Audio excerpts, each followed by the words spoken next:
Hello, everybody, and welcome to the Dram Amateur Podcast. Wow, well, I can't actually believe I'm doing this right now. My name is Jason. Many of you may know me on Instagram as Dramature. That was a little clever name that I made up by putting together Dram and Amateur. Duh. But yeah, welcome to the Dram Amateur Podcast. Really excited to kind of get this started. I really was excited to get this going because I needed a creative outlet. Thank God to Amazon Prime Day for giving me that. Recently, on Amazon Prime Day, I ended up buying an electric guitar, because I've always wanted to learn how to play guitar and have never put the time or effort into it. So that was a great purchase. I've already bought another amp and am starting to use that. And then I bought a lot of podcast equipment. So I had some friends recently that started a podcast, and I was inspired by them. So shout out to Children of the 80s. I really wanted to do this. I don't know how it's going to go. I don't know how long it's going to last. I don't know how many times I'm going to do this or how I'm going to publish it. I have ideas in my head, but we're going to try it, and we're going to see how it goes.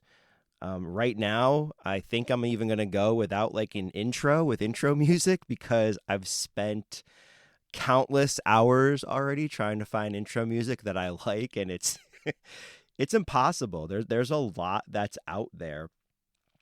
So I'll see, right? I'll see what the intro is. Maybe I find something before I post this. Maybe I don't. So I figured, you know what? I'm just going to go into this and just give it a shot. I mean, I don't have to be a professional. If people don't like it, they don't like it. You know, people do like it, they do. I think this is more for me, to be honest with you. I think it's just more for me to get my creative energy out to do something and to share stuff with people. So that's what this is. So we're going to give it a shot. So again, thanks everybody for listening. Again, if you follow me on Instagram, I really appreciate your follow. There's a number of you that I interact with on a daily basis, and I appreciate those interactions. And there's many of you I don't know. So if you're listening to this for the first time, thank you. I really appreciate it. And give me a follow on Instagram. It's Dramature. But yeah, let me tell you a little about myself. So my name's Jason. My journey into the bourbon world, and now the bourbon, rum, Armagnac, and tequila world started a good while ago. I think back in 2002 or 2003, I started wanting to explore whiskey and bourbon. And I remember at that time, I didn't have a lot of money. I was a newlywed, young in my career, right? Didn't have a lot of money to my name. So I wanted to go ahead and try something. So I remember there was a liquor store on the way home from where I worked, and I would stop in, and I reflect back on it now, and I'm like, man, how many different bottles could I have bought back then? But yeah, now I look at it and I'm like, okay, I purchased Evan Williams primarily. And I think my number one hitter was Old Crow. And not Evan Williams, like the black label Evan Williams. It wasn't even the good one. But I remember buying Old Crow all the time because it was cheapest. It was, I think it was $15 back then. And I'd buy like the handle of it. And it was not good. So I'd drown it in ice. But yeah, back in those times, we used to play SOCOM. So I had some friends up in New York that we used to play SOCOM with. And I used to drink Old Crow on ice and play SOCOM with my brother and my friends in New York, and just have like the greatest time in the entire world. So I think that's where my my little bourbon journey began. And it's funny as I know and understand like the market now and know what was available back then. I reflect back and I'm like, you're an idiot. I wish I knew then what I know now.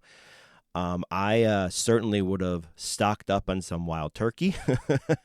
I probably would have bought a whole bunch of Buffalo Trace antique collection. I probably would have bought all of it. But then again, I didn't have the money to do all of that. So, I started obviously with just what I knew I liked or what I thought I liked. It was cheap and it was good. So, I actually stopped drinking bourbon and whiskey for a while because I got into beer.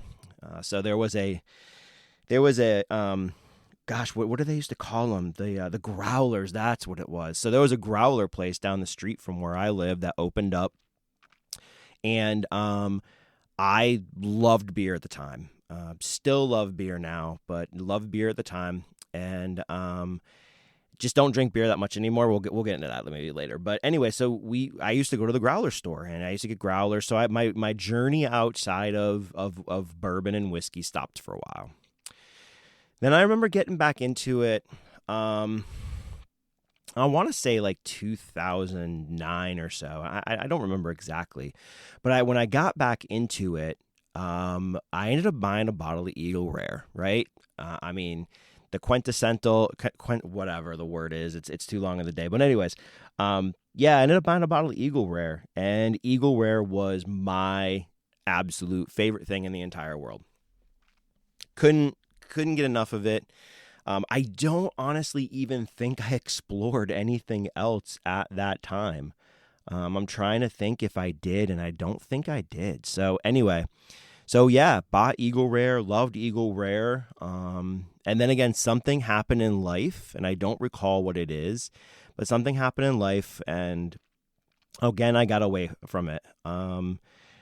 So recently, in the last, 3 years now, I came across YouTube and started watching videos of bourbon. And I think I ended up watching like the Bourbon Junkies, and I ended up watching a couple other people as well. I don't remember who the other people were, but they were talking about bourbon and all these great things about it, and how fantastic it was. And I was like, you know what? I loved Eagle Rare. They talked about Eagle Rare. I'm like, I'm gonna go buy myself a bottle of Eagle Rare. So then at the time, though, too, they were giving you bottles of bourbon that you could drink, right? And you could get into. And they were affordable. So, like the Russell's Reserve 10-year. I remember they were talking about Old Forester. They were talking about Eagle Rare, 1792 small batch. So I ended up getting back into bourbon. I remember kind of doing it solo, right? Getting my feet wet again, understanding it. And I think my first purchases, if I remember right, and I'm going to try to look up on my phone here for my photos, my first big purchases and my first collection, I think was like June of 2020. No, I think it was June 2019. Because I just moved into our house, and I remember taking a picture on my kitchen table with the bottles that I had, and I was like, holy cow, that's so many bottles. I cannot believe it. So it was funny. Like I remember taking that picture, and I'm trying to find it as I'm talking, and if I can find it, I'll let you guys know that what was in it. But anyways, since then, it has been an absolute journey. It's been fun. And it's been something that I've really enjoyed. A huge passion of mine, obviously, now that if I'm doing a podcast, obviously I must like something about it in some way, shape, and form. So I ended up now. As I'm broadcasting in my closet. I'm recording this in my closet because it's the only quiet place I have in my house, and the sound is probably halfway decent. But I'm sitting in my closet where I have everything because I don't live in a big house. I live in a modest house. I've got 3 kids. So I don't have a lot of storage. So my bottles that I used to have used to be in plastic tubs. And I used to only have so many bottles out. And now I have a nice shelf thanks to Amazon. And if you've asked me for the picture, I've probably shared it with you and shared you the link to Amazon to buy it. But I'm looking at a shelf with all of my bottles, and there's a whole bunch on the floor and doubles and all that stuff. And man, it's crazy. So let me reverse a little bit back. So I started back in April of 2020. I started back in. There are pictures of me holding a bottle of Eagleware, smiling like I'm a kid in a candy store. And you know what's funny about this? Now that I'm looking at this picture, I'm recalling I ended up going into a Total Wine and walking into the bourbon section and could not find Eagleware. And I asked the person that was there, the Total Wine associate. I said, "Hey, you guys can have Eagleware?" I swear the dude laughed at me. Now that I remember, and he's like, "No." He says, "We only occasionally get Eagleware," and I'm like, "Wait," only occasionally. I'm like, I used to come in here all the time, and it used to be completely available. And he's laughing at me, and I'm like, "Oh, this isn't very good. This is not very good at all." So I was like, "Okay." Anyways, that was my journey. So when I ended up finding these pictures that are me of somebody shipping me a bottle or me finding a bottle and just so happy. So that's pretty funny that I'm seeing that now, because it's been a while since I've seen those. But yeah, I remember doing that. And I remember also finding bottles at a liquor store up in North Georgia. I found E.H. Taylor Small Batch and Eagleware, and I'm looking at another picture here with 2 bottles of E.H. Taylor Small Batch and 2 bottles of Eagleware, and I swear I thought I'd hit the jackpot. I mean, it's pretty funny that I look back on that and see. And here's the picture. So June 14th of 2020, my collection started off with a Wild Turkey Rare Breed, a Russell's Reserve Single Barrel, a Larceny, whatever pick it was. I don't know. It's an A something. It's an A, B, or C. I had a Bullet Bourbon, an Old Forester 1920, which is still, listen, Old Forester 1920, the old labels, is one of my absolute favorite bourbons. The new label is different. We're not going to get into that today. Maybe that's another episode. But anyways, I got a Fiddler. I've got an Eagleware, an Old Early Times, which is fantastic, a 1792 Small Batch, a Redwood Empire, Lost Monarch, which you cannot beat. It's a fantastic for the price. I've got an Old Forester Rye, a Barrel Bourbon. It is, I don't even know what batch 22. I've got a Four Roses Single Barrel, and I've got the Total Wine guy talked me into buying a Black Ridge, which was terrible. But anyway, so that's where I started off. So yeah, so fast forward to then, looking back on then and reflecting, right? I ended up starting to post, I think, on a little bit on Instagram and a little bit on Twitter. And I had a friend of mine now that I did not know, that I followed on Twitter, actually. He reached out to me and said, "Hey, are you into bourbon?" And I said, "Yeah." I said, "I've just gotten back into it, really enjoying it." And he said, "Hey, you should come out and meet my buddy and I for lunch, and love to have you, and then we can get to know you and things like that." So I ended up going to a sushi place in town and meeting the 2 individuals. And the generosity, I think, of both of these people is what kind of started to even draw me in more. Now that I'm kind of sitting here reflecting back on it, there was sample bottles for me that I did not even know were there, that I did not even know I was going to have available, and it was pretty cool that they did that for me. So, my friend Jordan and my friend Michael, you'll know Michael, Pints, Pipes, and Drams on Instagram. If you don't know Jordan, his name is the Woodstock Whiskey Society. So I met both of those individuals, got a bottle of Blanton's Gold, which I thought was amazing at the time, which was really cool of them to do that. And there started my kind of journey, because of the 2 of them. And speaking of Michael, I have a sample and that I'm going to pour and drink while I'm podcasting. I think one of the things I promise myself when I do this is, number one, I'm not going to take myself too seriously. It's just not going to happen. But yeah, so we still trade samples today and all that. We buy bottles and trade samples. But this sample that I'm going to drink today, it is Srum Day. So Sunday is normally Srum Day in my house. But with it being summertime, I have really taken a liking to tequila. So today, my tequila choice, or my tequila, is going to be a 7-year XA Fuente Seca that that Michael gave me, pints, pipes, and drams. So shout out to you, Michael. The pour that's going in the glass right now is going to be this, and I'm going to drink and continue to talk. So anyways, back to the story. Michael and Jordan and their friend Jerome, who I ended up meeting later, have really become 3 of my really good friends. I don't get to see him as much as I used to. Michael moved further south in Georgia. I see him every now and then.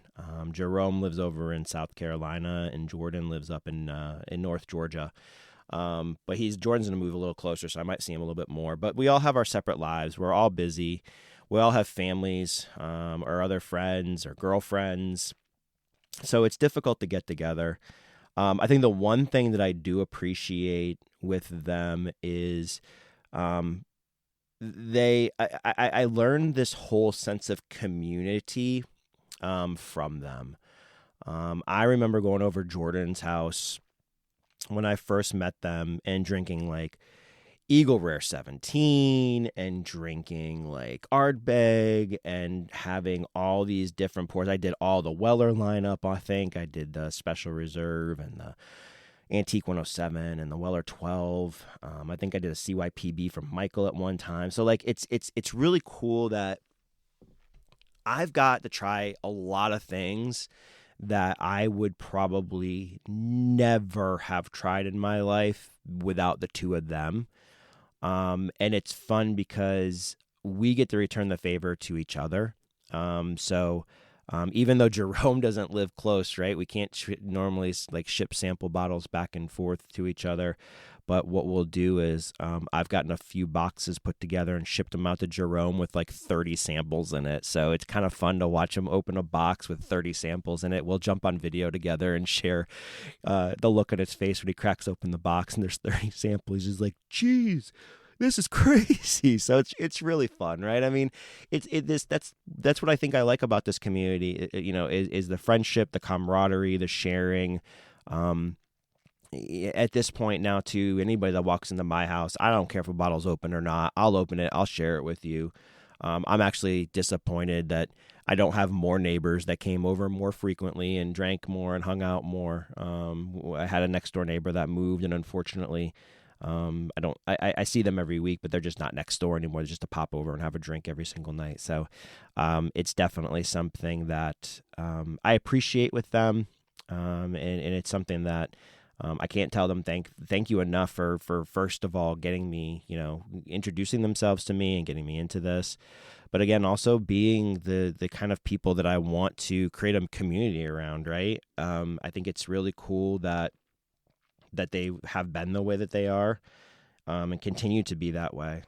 We've kind of all moved in different directions as far as what our tastes are, and maybe I'll go into that in a different episode.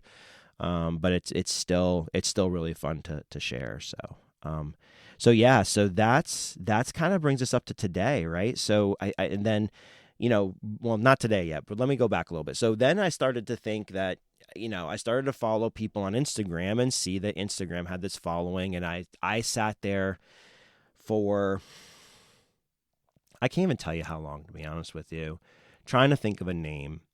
I promised myself that I would not start an Instagram until I had a name that I felt like I could be proud of.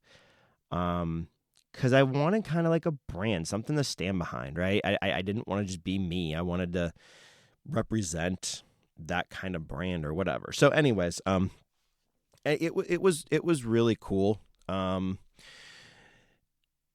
remember where I was the day it popped into my head, Dramature. I was like, because it's truly like who I am, and I think the brand represents who I am. And listen, I'm going to be honest. I'm not going to sugarcoat anything to you guys. Like, my palate is not as refined as everybody else, and I think that's why I like the name Dram Amateur. I'm not going to sit here and pretend to you that I can pick out Madagascar vanilla that was picked in November of 2022, or early spring mint or anything like that, right? I'm not going to be that person. Never will I. And I'll be honest with you too. I struggle matching flavors to what I can pick them, like what match them to something, right? So like, I can tell it's a berry, but I can't tell you like what berry. Is it a red berry, dark berry? I can do that, I think, sometimes. But I even like with the rums, right? With the tropical fruits, like I can't tell you the fruit. I can't tell you specifics, and I struggle with that. I think it's probably one of my biggest struggles. So like, if you ever ask me for tasting notes, you're not going to get professional tasting notes from me at all. You're going to get just regular, anything I can pick out of it. I'm going to do the very best I can, but I struggle with that, and it's really, really hard for me. So I don't have a refined palate, so therefore the Dram Amateur, which ended up being Dramature. And I thought at the time too, like, I'm like, the Dram Amateur could be a cool podcast. I'm like, I'm just going to be myself. I'm not going to bullshit anybody. Like I said, I've lived a long enough life now where, like I said, like, I don't have to impress anybody. I don't have to be somebody I'm not. So I'll be honest. I'll tell you who I am and what I am. And if you don't like that, then you don't have to listen. You don't have to follow or anything like that. So again, it's like, I'm the Dram Amateur. I'm Dramature. It's a fitting kind of name for me, and I like it. I really do. I know what I like, and that's kind of the fun of it.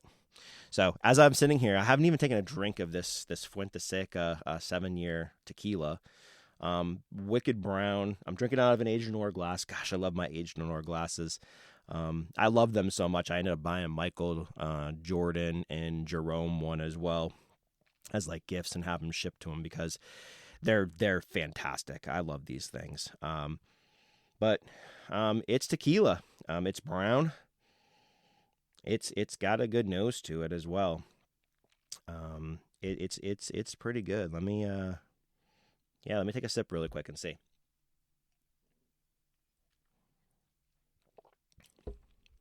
Oh, that's good. Man, it is oily on the glass. It is oily.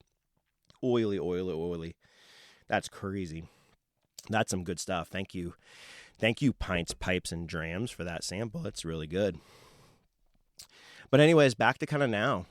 So I started really collecting, like I said, and it's exploded. I'm to the point now where I have so much, I get really choosy on what I buy. I just don't buy just to buy it. I do a lot of sharing, a lot of trying. If I'm out at restaurants, I'll pay for pours, and to try things, which has been a cool experience as well. Because sometimes bottles are just so expensive now, and like I said, I know what I like. So it's been a good experience. So I'm sitting here looking at my collection now, which is probably I can't even tell you. So again, collection wise, let me kind of go through some of this stuff. So I definitely like bourbon or whiskey. Same, to me, same thing. Rye as well. Love rye. Have a few scotches. Scotches have been fun for me. It's been a journey to kind of learn Scotch, and I still I'm learning. I think my favorite's probably my Glenfarclas 25.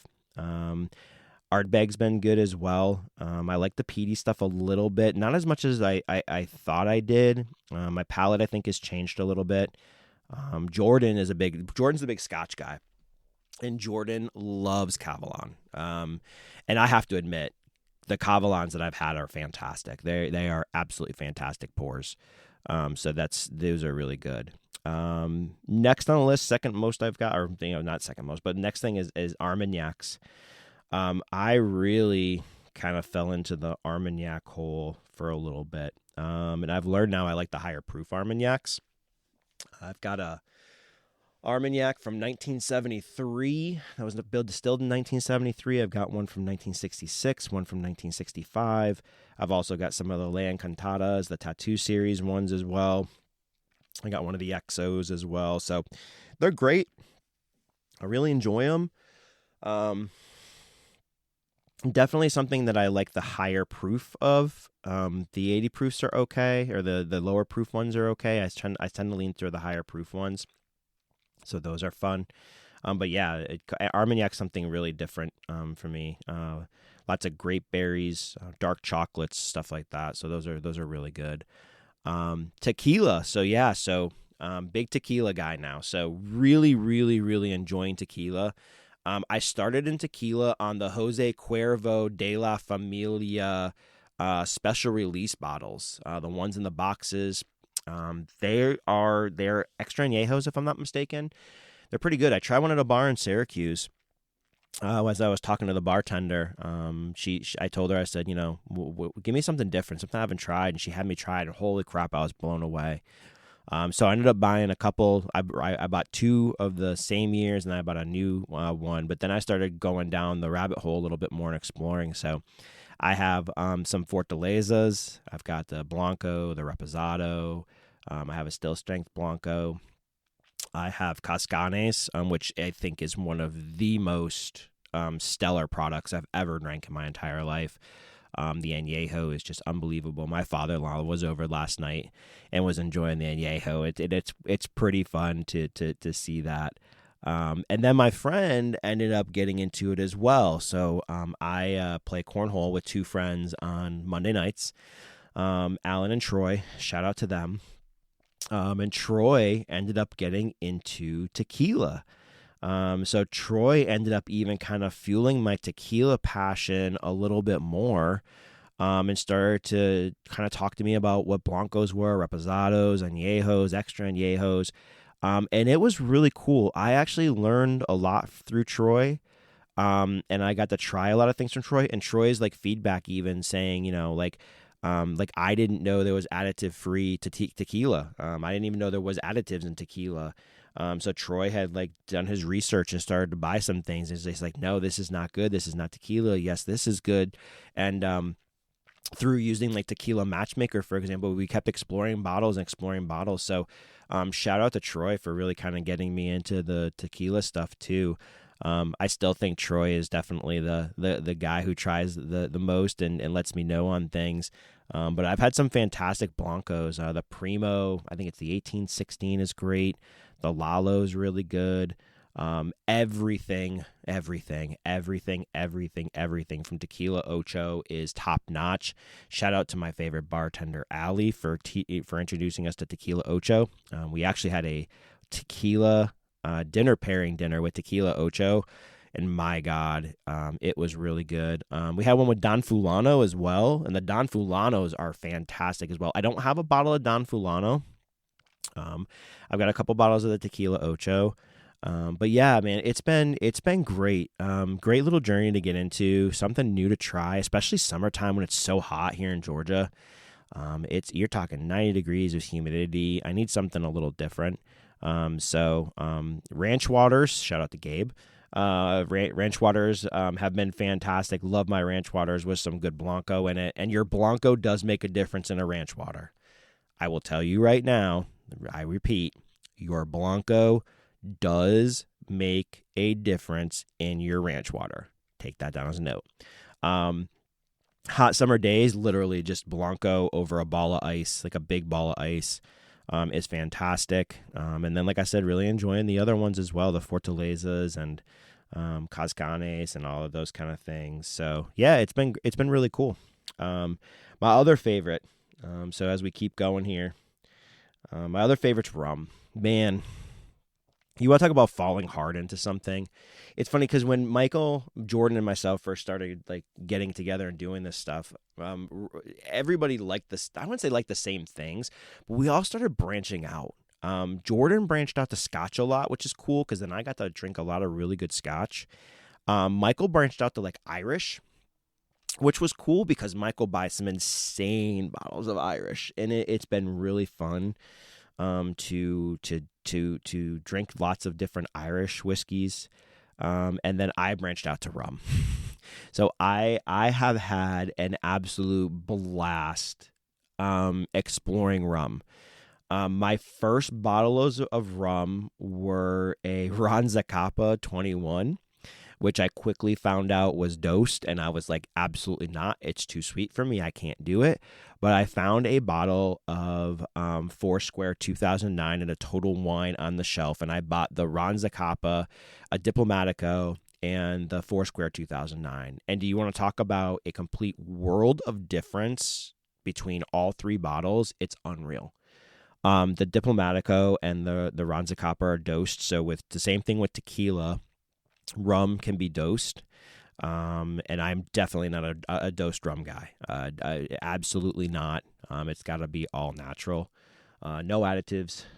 So that 2009 Foursquare is probably still to this day my favorite Foursquare. I have so many bottles of Foursquare. I'm not even gonna go into it. A whole different episode, right? I got to keep some spoilers for other episodes. But yeah, that Foursquare 2009 is one of my favorite bottles ever, to the point that I have multiples because it is fantastic. And I actually have to ship one to somebody. We'll talk about that here in a little bit with my Instagram people that I follow and appreciate.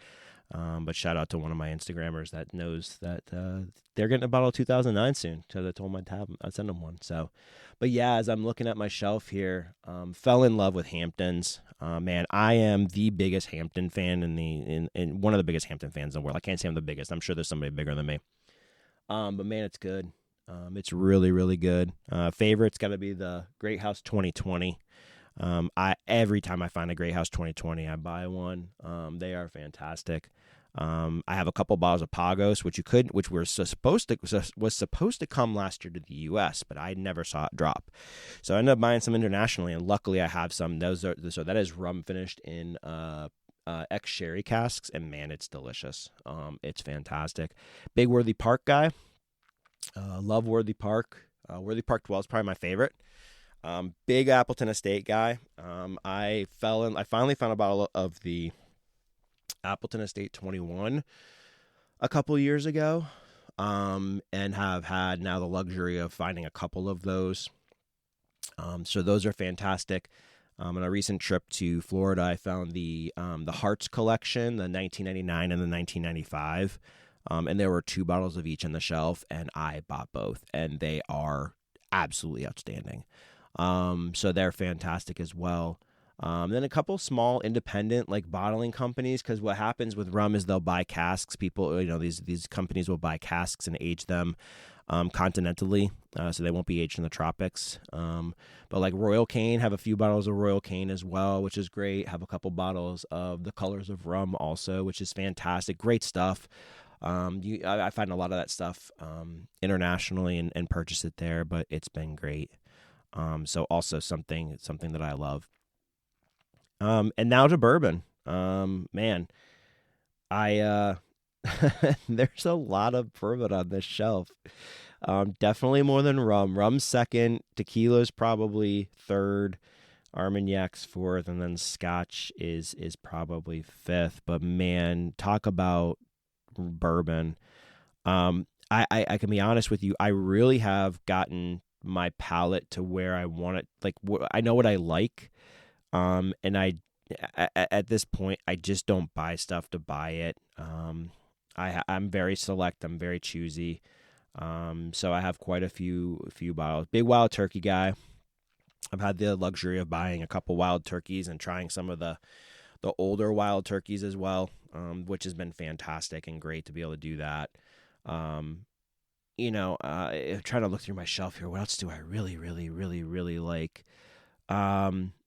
like I said, Old Forester 1920. Again, I'm going to get into that here in a little bit with the Old Forester and how it's different. But anyways, different story, different day. But yeah, I mean, I'm looking here. I've got some fun bottles, and I don't really kind of want to give a lot of them away right now because I think that's a lot of what these future episodes are going to be. I thought about, going through my collection, and maybe sharing a bottle, opening it up, cracking it, and talking about it, and maybe just sharing stories about it. Because it's the one thing I think I like. As I go through a lot of these bottles, there's stories behind a lot of these, and it's kind of fun. And I think that's what I like about it a lot, as well, is that every bottle sometimes can carry a story. And it's kind of cool. I'm looking through, like I said, a lot of them and remembering a lot of stories with them. So as this podcast evolves and I continue to post, I think I'm going to tell those stories, good or bad.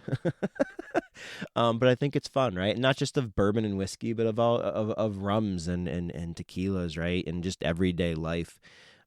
Stories with bourbon and stuff like that, or just drinks, right? So it's been fun. Maybe I'll share some tasting notes. I got some crazy bottles that haven't even been popped. Not crazy bottles. I just have bottles that haven't been popped yet. Fun bottles that haven't been popped. The first Chattanooga bottled in bond. I have an old Blue Note 9 that hasn't been popped. I have some old Bell Meads that have the writing on them. I have not popped the XO or the cognac, so that would be fun to pop. Got a couple Stags I haven't popped. I have a couple Old Forester single barrel proofs I haven't popped. I have an old Jack Daniel's single barrel special released heritage one that I haven't popped, which, man, that pours special to me. That thing is fantastic. But yeah, so it'll be fun. I think the goal here is really to share some stories with you guys, and really show, just kind of talk through it, right? And it's funny because, like, I try to put parameters around this, and I try to be over prepared. But I think the one thing I learned in life is sometimes you just have to jump in feet first. So like, I'm like, I'm gonna do 30 minutes an episode. If it's just me talking, nobody wants to hear me talk for over 30 minutes. I'm 5 minutes over right now. And don't care. I kind of have some things. I've had a good time talking and telling stories, right? And like I said, if even just one person listens, and if nobody listens, it's just a way to give me an outlet to do things. So, yeah, I'm gonna try to put parameters on it. We'll see how I do with it. Who knows? Maybe I'll get some intro music. Maybe I'll get some outro music. I have a feeling that won't come for a while because another podcast for another day. Music is really influential to me. Vast array of music, just like bourbon, right? I can't pick a bourbon that I really, really like. That's my favorite bottle. Impossible for me to do. And yeah, I think music's the same way. Movies are the same way too. Got a few favorites, right? But nothing that you can really say that's my favorite movie. So yeah, it's I'm very I guess eclectic like that. I guess you could say. I don't know what the word for it is, but anyways, it's pretty fun. So. But yeah, so real quick, I think we'll close out. I don't want to go forever. I got to still figure out how to export this. I got to still figure out how to post it. I think I'm going to do it through Buzzsprout, all this other stuff. I still got some learnings to do, but I figure if I don't get an audio track down to at least practice with and see how the heck it goes, like I'm never gonna do this. So this was a great time to be able to do this, and it's been fun. So a few shout outs before I go. I mentioned many of my friends, but other people that have been pretty influential to me, and shared some great pours with me as well, which I really, really appreciate. Buckhead Bourbon's been one. Totally appreciate him. Shared some pours back in the day with him. Let me see here. Mr. Given. So Mr. Given it asked me for a bottle of the 2009, or I said I would share one with him. So Mr. Given's been a great guy to get to know, to share things with. So definitely going to do that. A whiskey pepper. Oh wait, hold on. I'm gonna get names wrong now. You guys, some of your names, I'm not very good. A Whiskey Kid and His Peppers. Shout out to him. Big rum and bourbon guy too. Love it. Love that about him. So that's been great. Nerds and Burbs, Nerds and Burbs and I. Funny story about Nerds and Burbs. I'll save that for another day. But funny story about Nerds and Burbs. That's been fun. Getting to know him and share some stories. I'm gonna butcher this one. Apura Cervesi Bourbon. She's been great to get to know as well. Great person to share some pours with and to share some samples with as well. And then recently a new person I've met too, Chicago Rum Ramblings. Great guy out of Chicago area, big into rum. I have a bottle I purchased from him. It's coming soon too, so that's been great as well. So again, great people that I interact with on a daily basis. I try to stay active on Instagram. It's been a little bit more difficult with new job, 3 teenagers, full schedule in my day. So I try to do the very best I can. So this is just like I said, a way to do that and share, have an outlet and share things. But I really appreciate all your camaraderie. I really appreciate all that you guys, the community that's been. Every single one I've interacted with you. If I didn't call out your name, that doesn't mean I haven't interacted with you or I don't appreciate it. It's been great. You've helped me get to 1,100 followers. I think I'm at 1,100 followers on the nose. Yeah, I'm at 1,100 followers on the nose, which is pretty cool. But yeah, it's been great, and it's a great experience. And I am excited to continue this journey. Right, this podcast is like kind of the next step for me. To try different things, and to share some of my stories. So yeah, I mean, it's we'll see how this goes. Like I said, if nobody listens, but for me, it's been fun. So this has been a really fun 39 minutes and 47 seconds of talking to just a microphone, which I've got to get used to a little bit more. But yeah, like I said, I really appreciate all of you. If you follow me and we don't interact, reach out, interact with me. Give the podcast a listen. I hope you did. I hope you liked it. I hope it gave you something to listen to. I hope I'm at least intriguing or at least entertaining or interesting in some way, shape, and form. If I'm not, my apologies. I am who I am. I can't change that. But yeah, man, it's great. I really love, again, this whole community. Looking forward to the continued journey. Trying new things, sharing stories with everybody, sharing pours, spreading the good is just like it was done for me. And again, thank you guys. And gals, I really appreciate it. I'm from the Northeast, so I say guys all the time. So you're gonna learn that. But yeah, thank you. I really appreciate it. And thanks for listening to the very first episode. Let's see what this becomes in the future. So thank you for listening to the Dram Amateur Podcast.